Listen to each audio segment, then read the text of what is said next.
लेकिन कुछ और अहम खबरें हैं, कुछ कॉर्पोरेट्स हैं जिनसे बातचीत करेंगे। सोलर इंडस्ट्रीज की विस्तार योजनाओं पर कंपनी के सीएफओ मिस्टर नीलेश पंपालिया हमारे साथ मौजूद हैं।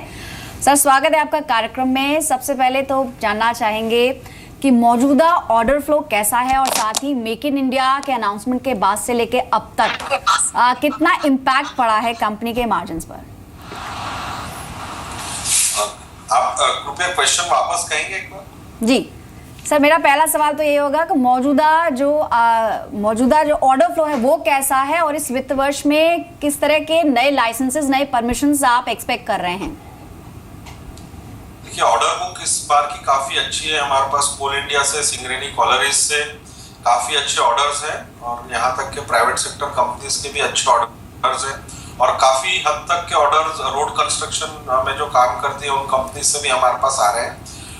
जहां तक लाइसेंस की बात है, हमारे और वैलिड लाइसेंसेस हैं, तो अभी कुछ और लाइसेंसेस लेने के लिए जरूरत नहीं है और हम इसी लाइसेंस पे काम करके इस साल भी एक अच्छा सेल्स होने की काफी संभावना है हमारे कंपनी की।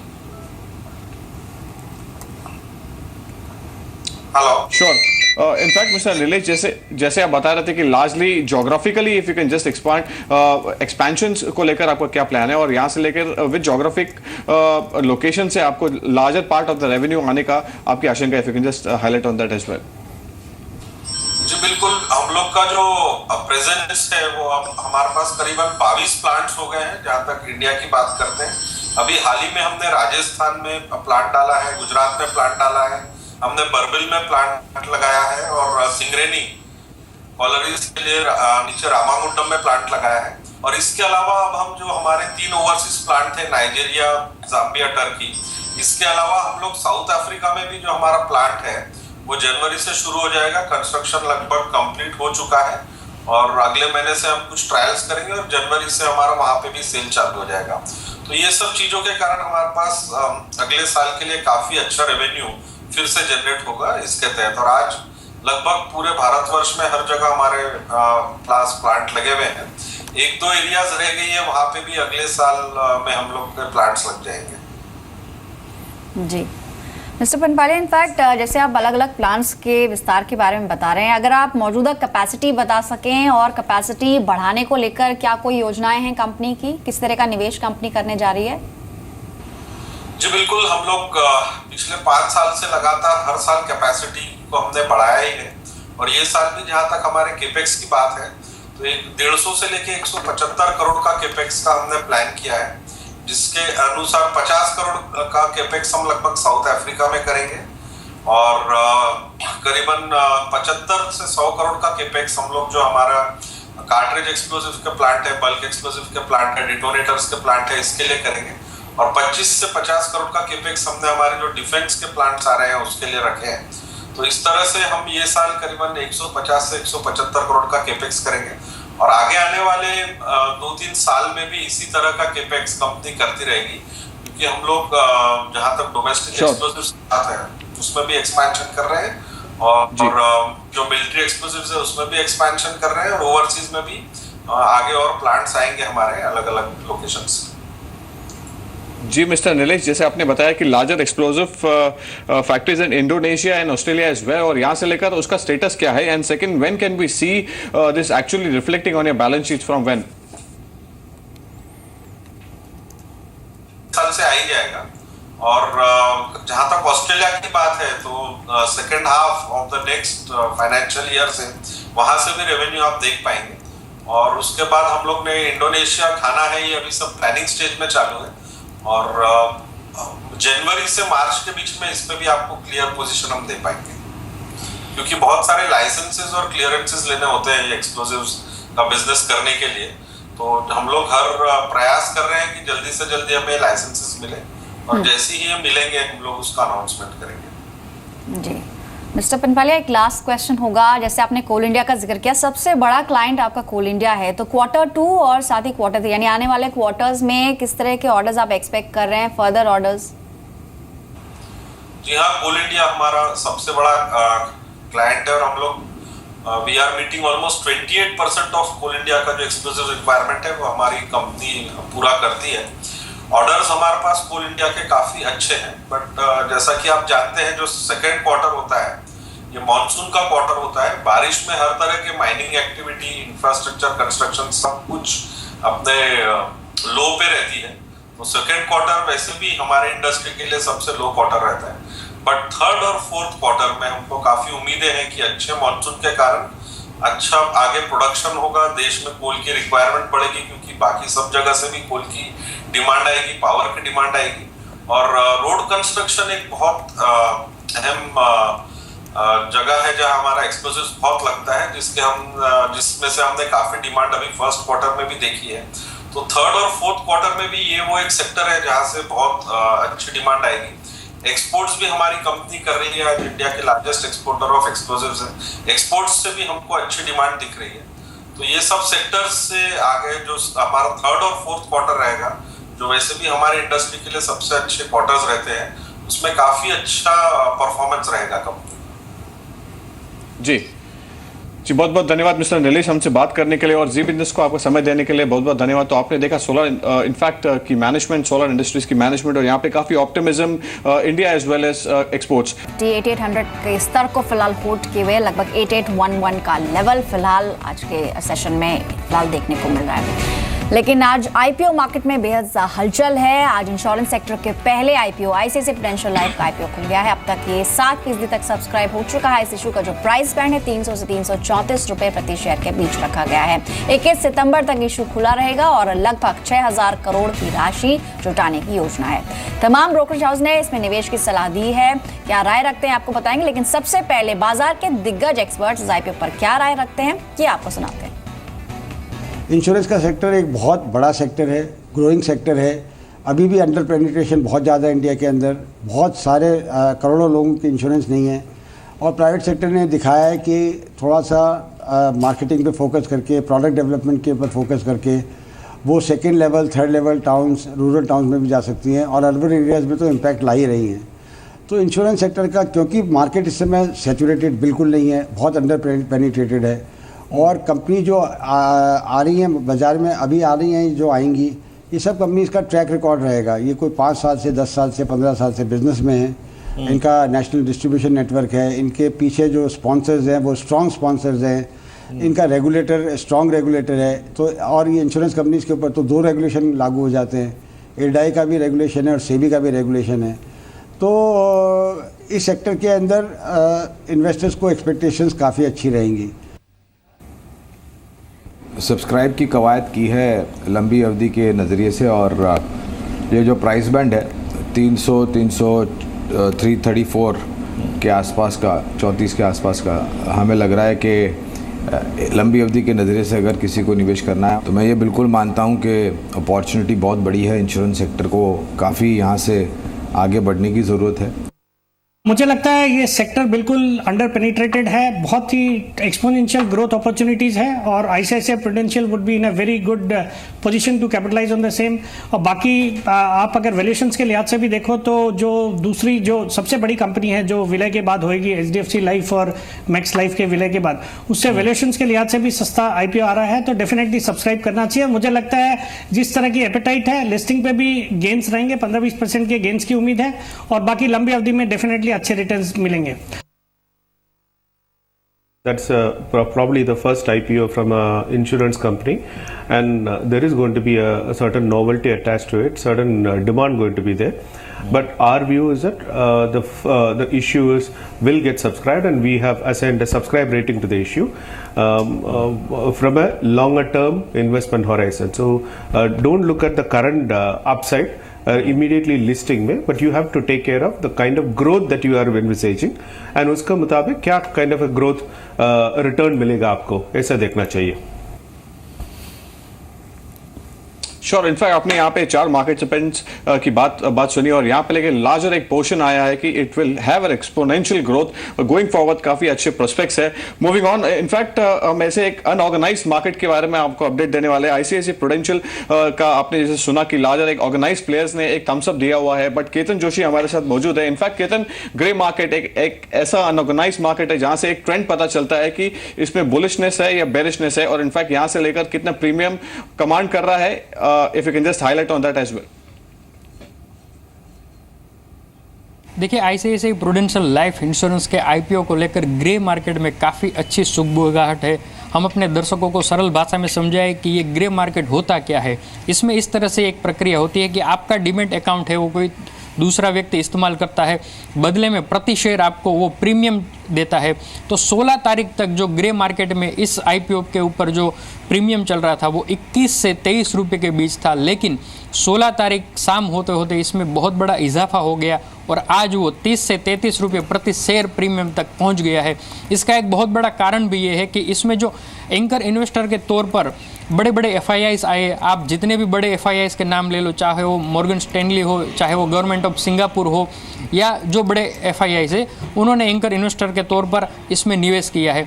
इसीलिए लोगों का है विश्वास बढ़ गया कि नहीं इसमें कुछ ना कुछ तो मिलेगा, और ग्रे मार्केट में इसीलिए इतना बड़ा उछाल आया है जो कि 30 से 33 रुपया प्रति शेयर का एक प्रीमियम बोला जा रहा है। मतलब कि 44 शेयर का एक जो लॉट है, अगर वो आपको लॉट अलॉट होता है तो कम से कम 1300 से 1450 रुपया आपको मिलने की पूरी संभावना है। दूसरा, एक स्टडी भी अभी एक सामने आया है, एक रेटिंग एजेंसी ने एक स्टडी किया था कि भारत में इंश्योरेंस सेक्टर है वो अगले 20 साल तक 30% के हिसाब से सालाना ग्रो करेगा, और ये इंश्योरेंस सेक्टर की पहली ऐसी कंपनी है जो इस IPO मार्केट में आ रही है, शेयर बाज़ार में आ रही है। तो कहीं ना कहीं इसका भी एक बहुत बड़ा पॉजिटिव इम्पैक्ट है। अगर हम बात करें तो पिछले 6 साल के अंतराल में ये सबसे बड़ा IPO आया है जो कि कम से कम 6000 करोड़ के आसपास का है। तो ये सारे जो परिबल है ये कुल मिलाकर हम कह सकते हैं कि बहुत ही बड़ा लोगों को रिटर्न देगा। तो अभी से ये प्रीमियम इनका बोला जा रहा है प्रति शेयर 30 से 33 रुपया, और आज खुला है, 21 तारीख को बंद होगा, और जब ये शेयर बाज़ार में लिस्ट होगा तब जाकर लोगों को इतना रुपया तो अवश्य मिलेगा, ऐसा ग्रे मार्केट का कहना है। जी शुक्रिया केतन बताने के लिए कि ग्रे मार्केट में क्या हलचल है ICICI प्रू के IPO को लेकर, और हमने सभी मार्केट एक्सपर्ट्स की भी राय सुनी, सब्सक्राइब करने की सलाह दी जा रही है। राजेश, आपसे भी एक कमेंट चाहेंगे, इस IPO को लेकर हलचल भी है और एक पॉजिटिव हलचल है, यानी कि ऑलमोस्ट सभी ब्रोकरेज हाउसेज इसमें सब्सक्राइब करने की सलाह दे रहे हैं। आप क्या व्यू रखते हैं इस IPO को लेकर, और क्या लंबी अवधि के लिए बेट किया जाना चाहिए इसमें? देखिए Pallavi, SBI cap securities limited, SBI capital market is a part of the book run lead manager. तो on a regulatory front I am not liable to say anything on that. तो मैं इस पर कोई कमेंट नहीं कर पाऊंगा because I have been barred by the regulatory things. लेकिन अगर मैं इंडस्ट्री की बात करूं तो मैं समझता हूं कि जो इंडस्ट्री लाइफ साइकिल है it is at to explore going forward. So industry wise I think the sector जो है वो it has a huge, let's say big growth prospect going forward. In fact Lokesh, आप कुछ ऐड करना चाहेंगे? I know you are a technical analyst, but on a broader perspective आप सभी views आपने सुने जो एक्सपर्ट्स ने दिए, आप कुछ ऐड ऑन करेंगे? देखिए Pallavi, if I look at the views given by all the experts and by reading all the literature which is given in the papers as well, we understand that ICICI Pru is a 22% market cap, इसका market share है which is the biggest in India। और आने वाले time में देखा जा सकता है कि this company is really going to do well from last 15-20 years। this company is really doing very well। इसमें growth भी बहुत अच्छी देखी गई है, तो इसमें निवेश करने की सलाह दी जा सकती है। One can look into subscribe this particular IPO because if you look into the horizon of 6 months to 1 year, one can see a growth in the pricing from 10 to 20% from the current levels। और in fact यहाँ पे हम बात कर रहे हैं raining IPOs की, और यहाँ से लेकर ICICI प्रूडेंशियल के बाद में हमारे अनुराग शाह ने एक्सक्लूसिवली बातचीत की जी श्रीनिवासन साहब के साथ में, जो न्यू इंडिया एश्योरेंस के CMD हैं। और आइए सुन लेते हैं कि उनका क्या मानना है कि यहाँ पे लेकर IPO प्रोसीड्स को लेकर जनरल इंश्योरेंस सेगमेंट में एक ऐसी कंपनी आने वाली है that's going to be a very destructive force as well. आइए सुन लेते हैं उनका क्या कहना है। सर एक चीज़ सर आपसे यही समझना चाहूँगा, जिस तरह से सरकार ने कहा था इस बजट के अंदर के जो PSU जनरल इंश्योरेंस कंपनी है उनकी लिस्टिंग की प्रक्रिया शुरू होनी चाहिए, पहली लाइफ इंश्योरेंस कंपनी प्राइवेट उसकी लिस्टिंग होनी। तो सर आपकी कंपनी इस पर किस तरह से आगे बढ़ रही है, और हम क्या माने new India insurance non life company में पहली कंपनी होगी लिस्ट होने वाली? The government has announced in the budget that all the PSU general insurance companies would be listed. And as you know, New India is the strongest public sector general insurance company in the market. So we are in the process of taking those decisions, and maybe it will happen in a few months' time. And hopefully, New India, being the financially strongest, could be the first to hit the market. And I think, as things stand, it looks we could be the first among all the insurance companies, whether it's public sector or private sector, on the non-life space. Let's wait and see how the market. But ultimately, it's a call. When to do it is a call to be taken based on market considerations. So we really have to wait and see when that moment really arrives. Sir timeline की बात करें तो क्या FY 17 का एक timeline देखेंगे या फिर कुछ और ज़्यादा अगला? At this point of time, it's possible that this could we would be ready by before March 2017. But as I said, the timing it depends on the market considerations. So if the market is good and the owners feel that it's the right time to go, it can happen before March 17. तो आप सुन रहे थे management को कि अगले कुछ समय में आईपीओ की जो प्रक्रिया है वो पूरी होगी। आईसीआईसीआई प्रूडेंशियल 6000 करोड़ का आईपीओ और ये इन्होंने बताया कि 10,000 करोड़ तक की रकम इस आईपीओ के जरिए जुटा सकते हैं। बाजार के जो मौजूदा हालत है उसको वो ऑब्जर्व करेंगे और उसकी जो समय सीमा है उसके अकॉर्डिंग तय की जाएगी। लेकिन न सिर्फ इन दो आईपीओ, लेकिन श्रेय इंफ्रा की जो subsidy company Bharat road network limited, उसका आईपीओ भी जल्द आ सकता है। सूत्रों के हवाले से एक खबर मिली है और इस पूरी खबर पर अपडेट लेकर अनुराग शाह मेरे सहयोगी मौजूद है। अनुराग, ये जो आईपीओ आने वाला है, क्या कोई समय सीमा है, कब तक डीआरएचपी फाइल होगा, साथ ही कितनी रकम जुटाने की योजना है कंपनी की? जिस तरह से पिछले कुछ महीनों में आईपीओ का सीजन चल रहा है और कंपनियां एक के बाद एक आईपीओ लेकर आ रही है, तो उसी सिलसिले में अब श्रेय इंफ्रा भी अपनी road company Bharat road network limited का आईपीओ है जल्दी लेके आएगी और इसके लिए कंपनी 1 महीने के भीतर है जो डीआरएचपी फाइल करेगी और कंपनी का इस आईपीओ के जरिए करीबन 1500 से 2000 करोड़ रुपए जुटाने का योजना है। और इसके अंदर जो भारत बीआरएनएल कंपनी है उसकी 25 से 30% हिस्सेदारी आईपीओ के थ्रू कंपनी बेचेगी। अगर एसेट्स की बात करें तो बीआरएनएल की जो एसेट्स है वो करीबन 7000 करोड़ रुपए की एसेट्स है और बीआरएनएल ने अभी तक करीबन 14 बड़े रोड प्रोजेक्ट्स कंप्लीट कर लिए हैं, जिसमें 5400 किलोमीटर के रोड प्रोजेक्ट्स है जो अभी तक बीआरएनएल कंप्लीट कर चुका है। और उसके अलावा करीबन 9 रोड प्रोजेक्ट जो है वो ऑपरेटिंग है, अंडर कंस्ट्रक्शन है, बीआरएनएल के जो चल रहे हैं। तो इसी सिलसिले में श्रेय इंफ्रा का जो ग्रुप का जो प्लान है, लॉन्ग टर्म इन्वेस्टमेंट रीजिक प्लान है, उसी सिलसिले में जो अब है कंपनी बीआरएनएल का आईपीओ लेके आएगी और इसका डीआरएचपी जल्दी फाइल होते हुए दिखेगा। श्योर, बहुत बहुत धन्यवाद अनुराग ये इन्फॉर्मेशन देने के लिए। और श्रेय इंफ्रा का एक लार्जर यूनिट, एक part of expansion plan going ahead, यहाँ पे लेकर 1500 से लेकर 2000 करोड़ तक की एक राशि जुटा सकते हैं थ्रू आईपीओ, ऐसी information. In fact Rajesh, quick reactions on Shreya infra, what's a fundamental call on that? यहाँ पे लेकर larger expansion plans first half of the year में कंपनी ने अनाउंस किए गए थे और in fact this is something that's what they are reiterating what they are going to do. आपकी क्या राय है इस पर? मनोज, मैं श्रेय इंफ्रा में ट्रैक नहीं करता तो मेरे पास कोई उस पर रेडी व्यू नहीं है। Sure. In fact, Lokesh, a quick reactions on Sri, एक fundamental aspect में company is going ahead and raising some funds via IPO और एक भारत रोड नेटवर्क जैसे अनुराग बता रहे थे, is there any technical aspect में आपको क्या लगता है going forward कौन-कौन से levels टेस्ट कर सकते हैं श्री? देखिए मनोज जी, हम श्रेय इंफ्रा के मंथली चार्ट्स को स्टडी करते हैं। After crossing the level of 65 the stock went up and touched the levels around 85-86 and because of the current market conditions, क्योंकि कंसोलिडेशन फेज एक चल रहा है तो स्टॉक भी साइडवेज कंसोलिडेट ही कर रहा है। लेकिन अभी भी इसके मंथली चार्ट्स देख के यही समझ में आता है कि आने वाले टाइम में स्टॉक में बुलिश फॉर्मेशन कंटिन्यू कर दी है और आने वाले टाइम में 89 से 90 का लक्ष्य ऊपर की तरफ देखा जा सकता है। So if somebody is looking forward to invest in Shreya infra, he can buy on dips with a stop loss around 65 for the immediate targets of 89 to 90 on the upside. Alright, 89 to 90 तक के levels आने वाले समय में दिख सकते हैं। हालांकि आज के सेशन में थोड़ी गिरावट जरूर दिख रही है 74 ऑड लेवल्स पर फिलहाल श्रेय इंफ्रा का स्टॉक शेयर में ट्रेड करते हुए। लेकिन अब बात करते हैं कुछ और आने वाले आईपीओस की। निवेशकों को कंपनी के आईपीओ में निवेश इनफैक्ट एचपीएल इलेक्ट्रिक बिजली उपकरण बनाने वाली एक कंपनी है और इस हफ्ते 22 तारीख से ये आईपीओ खुलने जा रहा है। इशू के लिए 175 से 202 रुपए का प्राइस बैंड तय किया गया है। 22 को खुलकर 26 सितंबर तक ये आईपीओ खुला रहेगा और 361 करोड़ रुपए की जुटाने की योजना कंपनी की है। हमारे साथ कंपनी के मैनेजमेंट मौजूद हैं। सर, स्वागत है आपका कार्यक्रम में। मिस्टर गौतम सेठ मौजूद है एचपीएल इलेक्ट्रिक से। सर, सबसे पहले तो मेरा सवाल होगा कि निवेशकों को कंपनी के आईपीओ में निवेश करने की ठोस 3 वजह आप क्या बताएंगे, क्यों निवेश किया जाना चाहिए इसमें? You know, the 3 main points for HPL is that we are having a very good product basket. We are into 4 product verticals, which are metering, switch gears, lighting, and wires and cables. And there is a lot of R&D and good manufacturing backup what has been happening in all the 4 product verticals. The industry also, if you see the way the industry has been growing and the kind of traction what we find in the LED market, और जिस हिसाब से जो government की भी schemes आ रही हैं which are the affordable housing, renewable energy, IPDS और the rural electrification. So all these schemes have a very good impact on our products, a positive impact.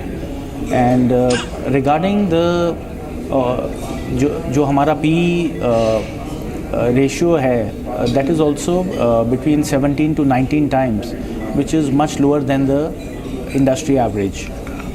So these are the 3 factors which I believe should attract people to the IPO.